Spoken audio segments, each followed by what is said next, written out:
कार्यक्रम के प्रायोजक हैं कृषि एवं किसान कल्याण मंत्रालय, भारत सरकार। हर जोखिम से निकल कर फसल आए, सुरक्षित हो जाए।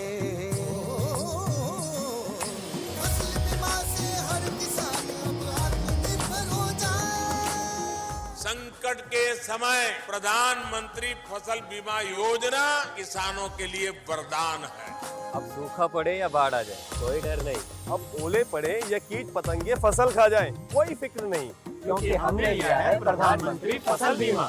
बुआई से फसल कटाई तक हर जोखिम का दावा, न्यूनतम प्रीमियम पर अधिकतम भुगतान का वादा। योजना से हर साल जुड़ रहे हैं 5 करोड़ से ज्यादा किसान। अब आपकी है बारी। नजदीकी कृषि कार्यालय, सहकारी समिति, बैंक शाखा, अधिकृत बीमा कंपनी या जन सेवा केंद्र में स्वेच्छा से करा सकते हैं पंजीकरण। फसल बीमा पोर्टल या फसल बीमा ऐप द्वारा भी कराया जा सकता है पंजीकरण। प्रधानमंत्री फसल बीमा योजना, आपकी फसलों का संपूर्ण सुरक्षा कवच। कृषि एवं किसान कल्याण मंत्रालय, भारत सरकार।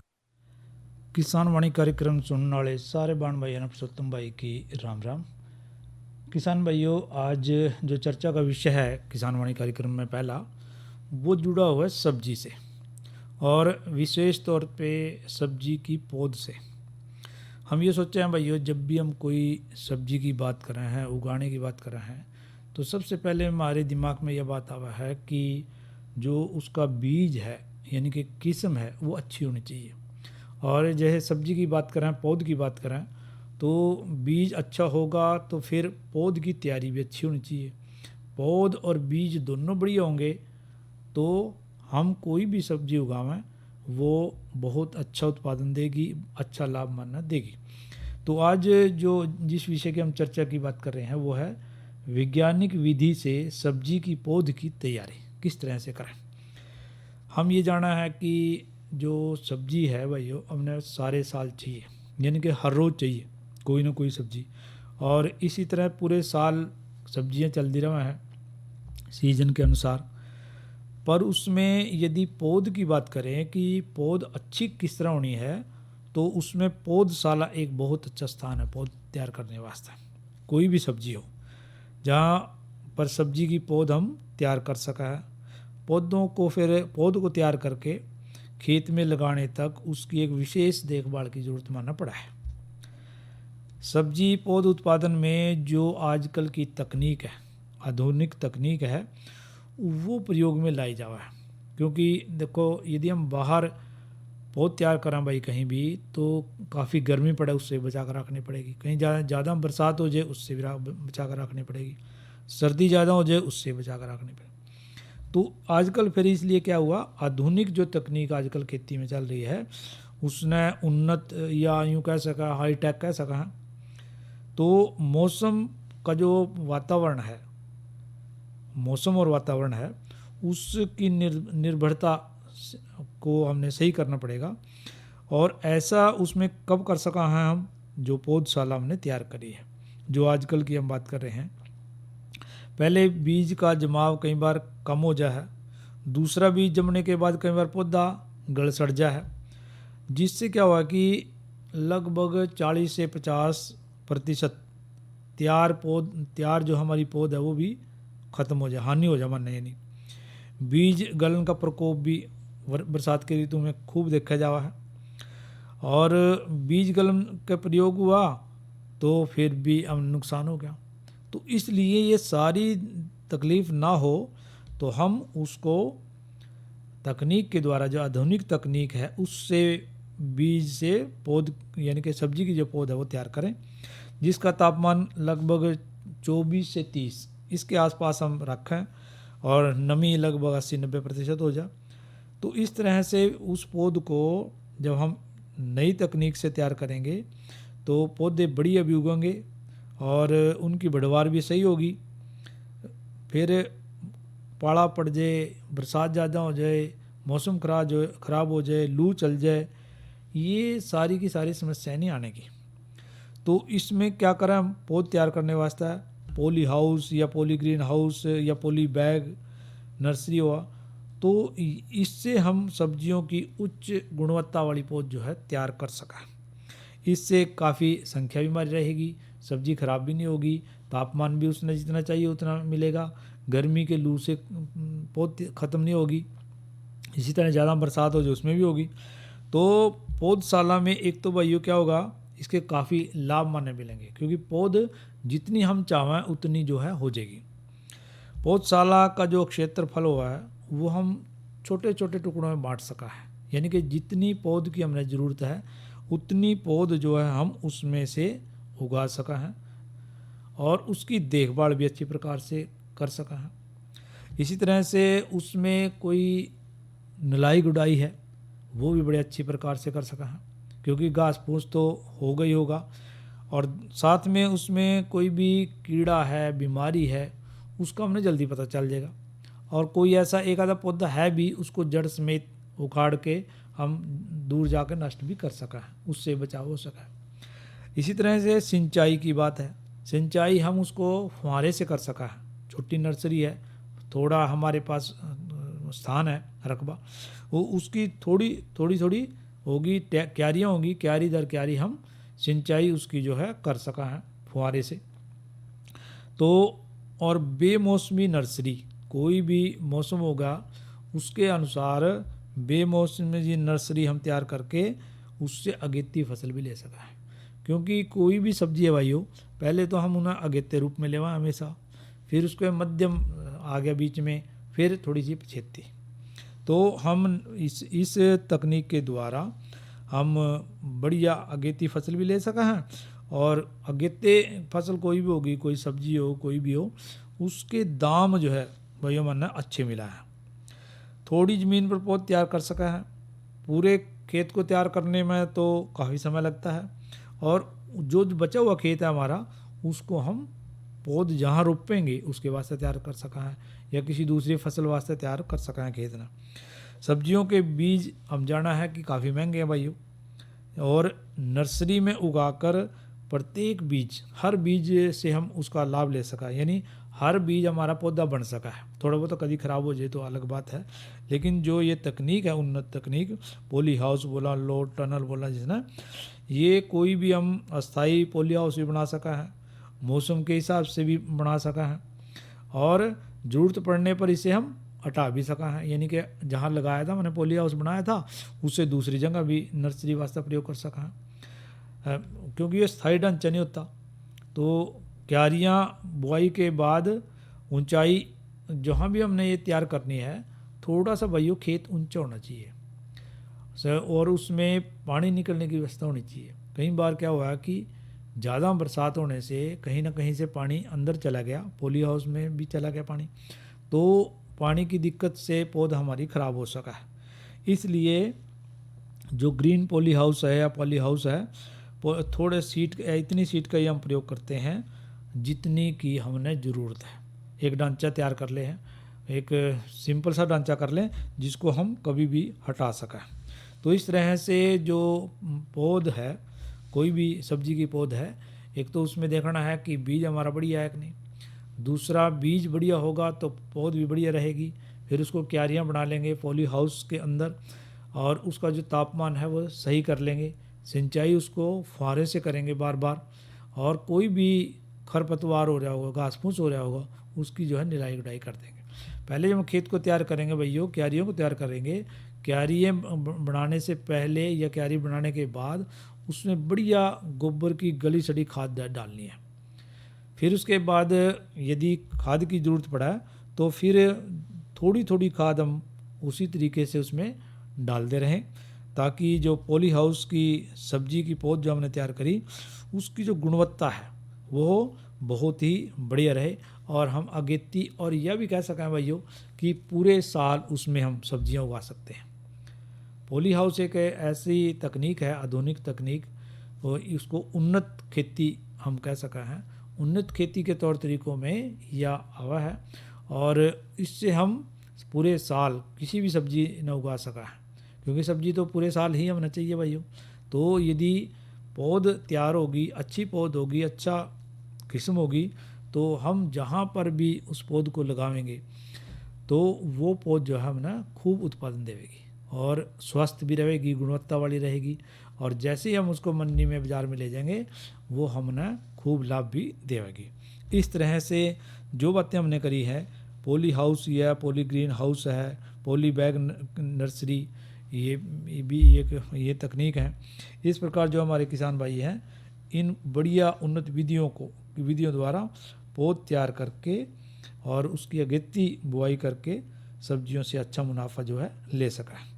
क्योंकि स्वस्थ बीज, स्वस्थ बीमारी रहित पौधा यदि होगा, कई बार ऐसा हुआ कि हमने पौधा रोपण करा, कई पौधे फूट गए उसमें से, तो हम अपनी ज़रूरत के अनुसार भी जो पौधे हैं उनको रख सका है, थोड़ी से उनमें से हटा दें। क्योंकि जो टमाटर है, बैंगन है, शिमला मिर्च है, कद्दू वर्गीय सब्जियां, खीरा, ककड़ी, लौकी, तुरई, कद्दू, टिंडा, खरबूजा, तरबूज, ये सारी की सारी बेमौसमी सब्जियां भी हम पूरे साल जो है इस तकनीक से, इस उन्नत तकनीक से अपना सका है। तो भाइयों ये बात तो कर ली हमने सब्जी की कि पौध किस तरह से तैयार करनी है।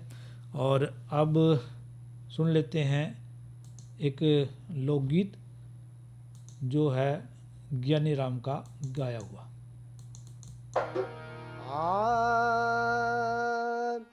उल्टी गंगा पहाड़ चढ़ा दी, उल्टा चल पानी, दासी बन के रहन लागी खुद दमयंती रानी।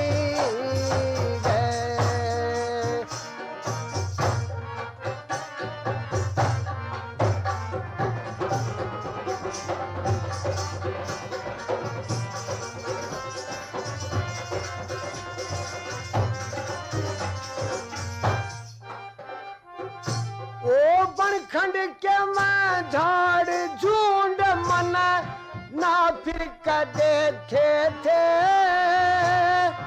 अपने सिर पे खाट पिलंग कदे ना धर के देखे थे,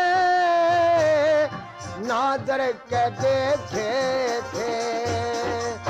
सो मटके पानी के कदे ना भर के देखे थे,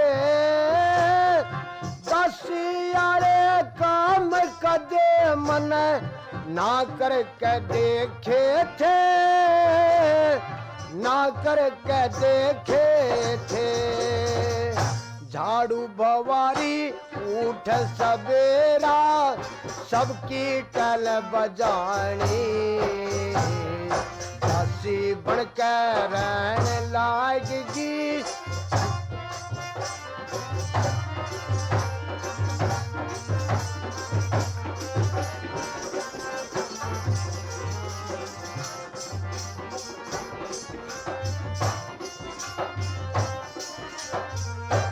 इस जिंदगी में काट लिए जो अगवत में बोए थे, इतने गहरे दुख के झगड़े ना पहला झोए थे, कदे ना पहला झोए थे। मैं मारा ही बोझ बिराने अर्गिज न ढोए थे, झूठे खुट्टे घर के बर्तन ना मंजे धोए थे, ना मंजे धोए थे। बसी खुशी टूक मिले पड़ झूठ तक खानी, बसी बढ़कर रहन लागी खुद दमयंती रानी।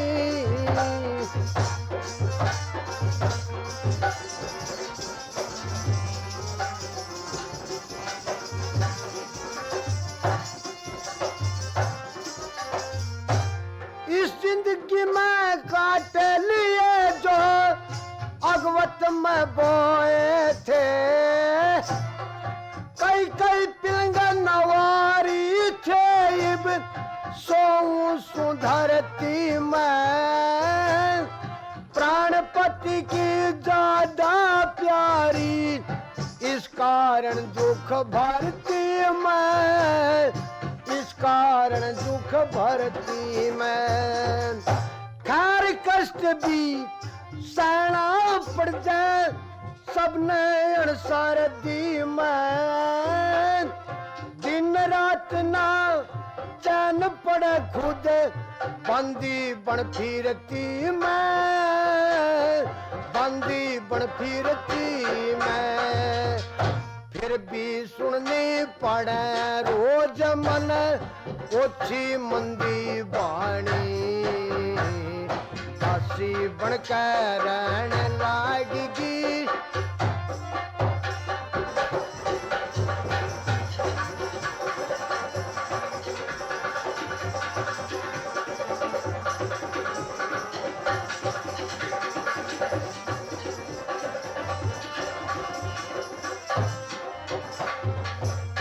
मन महारानी कया करे थे बोर बिखर गई मेरी राजपाट धन दौलत लुट गई न्यू होगी डूबा ढेरी न्यू होगी डूबा ढेरी सीढ़ी सुती छोड़ दई किते डिगर गया केरी इतनी कदम ने कई कई अंशु गेरी कई कई अंशु गेरी लक्ष्मी चंद का तेरा ना कब होगी दुख की हानि दासी बनकर रहने लाएगी खुद दमयंती रानी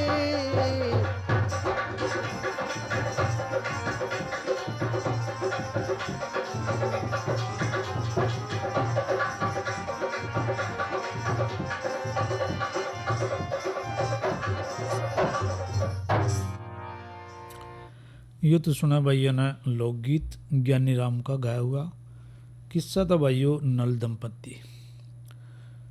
तो अब जो हम बात कर रहे हैं अगली चर्चा की करेंगे पपीते की काश्त की, पर उससे पहले मौसम की बात कर लें। मौसम में अधिकतम तापमान रहा 32 डिग्री सेल्सियस और न्यूनतम 14 डिग्री सेल्सियस।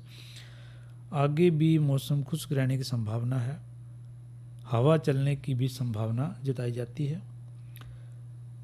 और अगली जो बात हम चर्चा की कर रहे हैं पपीते की काश्त, यानी कि अभी हमने जो चर्चा की थी वो सब्जी से जुड़ी हुई थी और ईब कर रहे हैं भाइयों पपीता यानी फल से जुड़ा हुआ।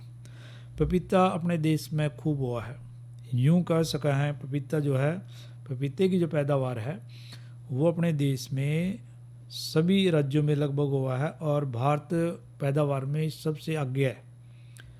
तो और ये जो पपीता है भाइयों संसार के जो उष्ण या उपोष्ण है वहाँ पर ऐसे क्षेत्रों में बड़ी आसानी से हो सका है।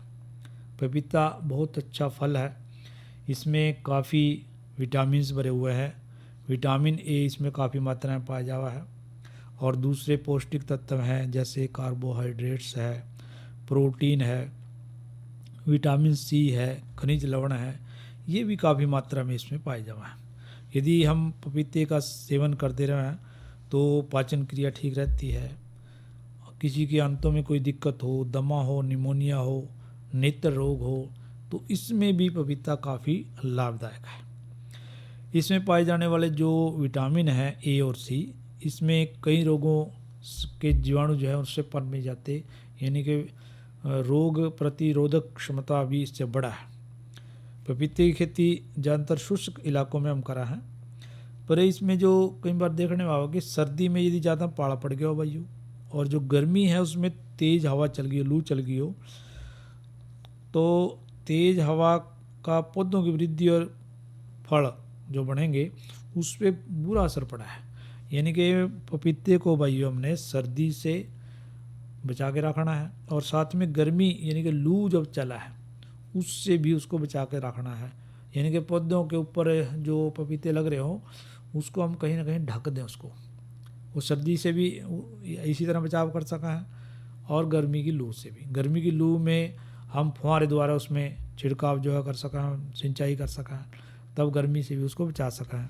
पर वास्तव में ढक कर रखेंगे तो पाला और तेज़ हवा दोनों से हम उसको बचा कर रखेंगे। ऐसी ज़मीन ले हम। वैसे तो पपीता हम घर से लेकर के और बड़े स्तर तक उगा सका है। घर में भी जो क्यारियाँ वगैरह हमारे पास, तो उसमें भी पपीता एक दो चार पौधे लगा सका है। और ज़्यादातर हम यदि अच्छी खेती करनी है पपीते की, तो ज़मीन जो है एक तो जल निकासी वाली होनी चाहिए और रेतली दोमट मिट्टी पपीते की फसल वास्ते सबसे अच्छी हुआ है। क्योंकि पपीते के पौधों की जो जड़ें हैं और तने हैं, उसके नज़दीक पानी खड़ा नहीं होना चाहिए। इसलिए जल निकासी वाली जो हम बात कर रहे हैं, जल निकासी वाली ज़मीन हमने लेनी है। और इससे कई बार क्या हुआ है कि पानी रुक गया तो पौधे की जड़ और तना दोनों खराब होना शुरू हो जाए, सड़ना शुरू हो जाए, जिससे पौधा सूख जाए। इसलिए ऐसी जगह का हम चयन करें जो जल निकासी वाली भी हो और रेतली दोमट मिट्टी हो, पानी उसमें खड़ा ना हो, तब हम पौधे को बढ़िया तरीके से उगा सकें। फिर इसमें हमने क्षेत्र वाइज, वैसे तो पपीता लगभग सारे राज्यों में हुआ हमारे, पर फिर भी हमने किस्में बढ़िया लेनी है। वाशिंगटन है, कुर्क हनी है, पूसा डिलीशियस है, पूसा डवार्क है, पूसा नन्ना है, ये इसकी बहुत सी बढ़िया किस्में हैं। इनमें से जो किस्म भी हमारे क्षेत्र के हिसाब से हमें लगा है कि काफ़ी अच्छी किस्म है या काफ़ी अच्छा फल देती है, तो वो किस्में हम ले लें। अच्छी किस्मों की मतलब के लिए फिर हमने बीज लेना है, तो जो भी हमारी प्रमाणिक संस्था है या कृषि विज्ञान केंद्र हैं या कृषि विश्वविद्यालय हैं, वहाँ पर जो बीज तैयार हो रहे हों, वहाँ से हम बीज लेंगे तो बहुत अच्छा है। जैसे वाशिंगटन की हम बात करें तो इसके पौधे छोटे कद के हैं, ज़्यादा उपज देने वाले हैं, नर पौधों की संख्या थोड़ी कम रहा है, फल इसके बहुत बड़े हैं, गुद्दा अच्छा मुलायम हुआ है, मिठा हुआ है, खुशबूदार हुआ है, और बीज की मात्रा भी हमने कम चाहिए। इस किस्म को मधु बिंदु के नाम से भी हम कह सका है, यानी कि इसका ये मधु बिंदु ये भी एक नाम है वाशिंगटन, जो पपीते की किस्म की बात हम कर रहे हैं। कुरुक हनी एक किस्म है इसकी। कुरुक हनी जो है पौधे के ऊंचे कद क्यों है इसके, लेकिन फल जो है तने पर थोड़ी ऊंचाई पे ही, यानी कि कम ऊंचाई पे ही लगने शुरू हो जाए हैं। पौधे में नर मादा दोनों फूल आवा हैं। फल इसके थोड़े बड़े आकार के हैं, गुद्दा अच्छा मोटा हुआ है और अच्छा खाने का भी मिठास इसमें बनी रहा है। पूसा डिलीशियस नर और मादा फूल एक ही पौधे पर लगा है। पौधे लगाने के लगभग 250 दिन के अंदर ये फल या फूल लगने शुरू हो जाए। इनका आकार थोड़ा सा मध्यम है, गुद्दा अच्छा है, नारंगी रंग का है, स्वादिष्ट है, खुशबूदार है। ये भी पूसा ड्वार्फ, यह किस्म नर और मादा दोनों अलग अलग पौधे मिला है इसमें। छोटे कद का है, तना अच्छा है, फल जल्दी लगने शुरू हो जाए। पूसा नन्ना, यह भी अच्छी किस्म है और पपीते की थोड़ी बोनी किस्मों में इसका नाम हम ले सका है। इसमें 30 से 35 सेंटीमीटर ज़मीन की सतह से, यानी कि 30 से 35 सेंटीमीटर ज़मीन की सतह जहाँ शुरू हुआ है वहीं पर ये लगना शुरू हो जाए। ऐसा एक पूसा नन्ना ऐसा है जिसको हम अपनी घर की वाटिका में, गमलों में, उसमें भी हम इसको तैयार कर सका है। पहले पौधे जो पपीते की पौध हैं उसको क्यारियाँ बना लें। पोलो-3 की क्यारियों में भी हम उसको तैयार कर सका है। तो उसको तैयार करके या जहाँ से भी हमने बीज ले आए थे उसे तैयारी करके उसको कप्तान जो दुआ है उससे हम बीज को सही शुद्ध कर लें, और ताकि वो रोग ना हो, जड़ से या बीज से जनित जो रोग हैं उससे बचाव हमारा रहे। यदि खेत में लगाना है भैया तो खेत की तैयारी अच्छी प्रकार से कर लें। पहले यदि उसमें गोबर की खाद डाल दें और 2-3 बार अच्छी कल्टीवेटर से या हैरों से उसकी जुताई अच्छी प्रकार से कर दें, ज़मीन अच्छी बुरबुरी बन जाएगी। फिर उसमें सुहागा ला दें, समतल कर दें उसको। फिर जब खेत पूर्ण रूप से तैयार हो जाए, फिर हमने 45 × 45 × 45 ये सेंटीमीटर और इस आकार के गड्ढे और 2 × 2 मीटर दूरी पे उसकी रुपाई जो है हमने करनी है। तो इस तरह से, और हर गड्ढे में यदि हमने पूरे खेत में खाद डाल रखी है सही है, नहीं तो गड्ढे में लगभग 20 किलोग्राम खाद डाल के उसको तैयार कर लें। फरवरी और मार्च का जो महीना है, इस वक्त की बात हम कर रहे हैं, फरवरी और मार्च का महीना है पपीते के वास्ते सबसे बढ़िया होता है। फिर इसके बाद जो छोटे पौधे हों उसकी कटाई छटाई भी हम कर सका है। पाले से बचाव करना है, इसका बहुत ज़रूरी है। और जो लू है, जैसे हम बात कर रहे थे पहले, पाले और लू दोनों से बचाव करना पपीते का बहुत ज़रूरी काम है। इसी तरह से हर एक जहाँ मैंने लगाया है पपीता 250 ग्राम नाइट्रोजन, 250 ग्राम फास्फोरस और 250 ग्राम पोटास प्रति वर्ष 3 से 4 भागों में बांट करके उसको पौधों को देनी है। यानी एक साथ सारी खाद नहीं डालनी भाई, उसको थोड़ी 2 या 3 बार में उसको डालनी है। इसी प्रकार से गर्मियों में यदि सिंचाई की बात करें तो हफ्ते में करनी पड़ेगी, और सर्दियों में करें तो भाई तो सर्दियों में तो फिर 2 हफ्ते यानी 15 दिन के अंतराल पर सिंचाई करते हैं। इसी प्रकार से नलाई गुड़ाई उसकी अच्छी प्रकार से करते हैं। नलाई गुड़ाई करने से पौधा एकदम पनपेगा, बढ़ेगा, बढ़वार रहेगी उसकी। फिर तुड़ाई उसकी करने के बाद भी थोड़ा इसका रख रखाव अच्छी प्रकार से कर दें। पपीते के ऊपर जो हमने पानी या कोई चीज़ लग रही है उसको साफ़ कर दें। साफ़ करने के बाद उसको अखबार में लपेट करके रख दें, तो हमारा जो पपीता है वो बढ़िया किस्म का ही रहेगा और मिठास भी बनी रहेगी उसमें।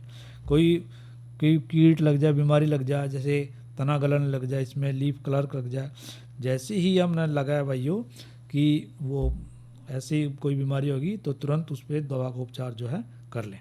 एक किले में से एक पौधे से हम 40 से 50 किलोग्राम फल एक पौधे से हम प्राप्त कर सका है। तो पपीता एक बहुत ही बढ़िया जो है हमारे लिए फल है, और हम इस पे खूब उत्पादन करके उससे लाभ जो है ले सकें। और भाइयों ये कार्यक्रम का समय यहीं समाप्त हुआ है। भाइयों से लेवा इजाज़त। अच्छा भाइयों, राम राम। कार्यक्रम के प्रायोजक थे कृषि एवं किसान कल्याण मंत्रालय, भारत सरकार। अरे अरे अरे क्या कर रहा है? इधर इधर इधर हम बोल रहे हैं तेरे बीजू का। पुतला बोल रहा है? हाँ, पक्षियों से तो हम खेत को बचा लेते हैं, पर इन घातक रसायनों से कैसे बचाएं? मतलब? देख बेटा, तू जो ये अंधाधुंध रसायन मिलाता है ना, मिट्टी की सेहत बिगड़ने लगी है। और जब माटी ही कमजोर पड़ जाएगी तो उपज कैसे सेहतमंद होगी? अरे पहले ऐसा नहीं था। पूछना अपने बड़े बुजुर्गों से, कैसे फसल लहलहाती थी, शुद्धता झलकती थी। हाँ, माटी भी तंदुरुस्त और लोग भी। अरे अब पहली वाली बात कहाँ? पर अब तो सब यही डाले हैं। सब नहीं, आज भी लाखों जागरूक किसान परंपरागत विधि से फसल उगा रहे हैं। खर्चा कम और उपज की कीमत भी बेहतर पा रहे हैं। सच है? रे बेटे एक्सपीरियंस से बता रहे हैं, धूप में बाल सफेद नहीं किए हैं। हाँ। ठीक है भाई, मैं भी आज से जैविक खेती शुरू करूंगा। माटी से प्रेम की परंपरा है, परंपरागत खेती।